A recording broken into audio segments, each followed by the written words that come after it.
কুল্লু মান আলাইহা ফান, একদিন সব কিছু ধ্বংস হয়ে যাবে। আল্লাহ তাআলা বলেন ওয়ায়াবকা ওয়াজহু রাব্বিকা যুল জালালি ওয়াল ইকরাম। একমাত্র আল্লাহ তাআলাই স্থির থাকবে, আল্লাহ তাআলার কোনো ধ্বংস নাই। আর সব কিছু আল্লাহ তাআলা একদিন ধ্বংস করে দিবেন। এই জন্য মুসলমান এই পার্থিব মোহে পড়ে আল্লাহকে ভুলে যেও না। এই অস্থায়ী দুনিয়ার পিছনে পড়ে আল্লাহকে ভুলে যাস না রে মুসলমান। আল্লাহ তাআলা একদিন সব কিছুর একদিন হিসাব নেবে।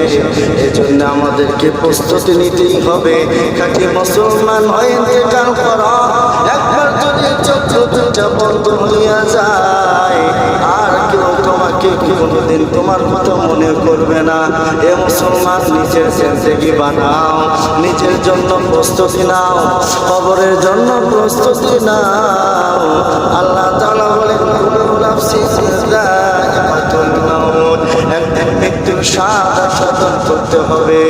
কাউকে আল্লাহ রেহাই দেন নাই। ফিরআউনের মতো বাদশা, এত দপ্তর ছিল ফিরআউনের, সেই ফিরআউনকেও আল্লাহ কিন্তু নিস্তার দেয় নাই। ওই ফিরআউনকেও কিন্তু আল্লাহ সার দেয় নাই রে মুসলমান। আর তুমি আমি তো কি তোমার কয়দিনের ক্ষমতা, কয়দিনের তোমার বড়াই। এ মুসলমানের জন্য আমাদের এখন থেকে জিন্দেগি বানানো দরকার। নামাজ কালাম করো, সত্য কথা বলো, আল্লাহর পক্ষে কথা বলো, আল্লাহর জন্য লড়ো। আরে ভিডিওগুলো একটু বেশি বেশি করে শেয়ার করে দিও।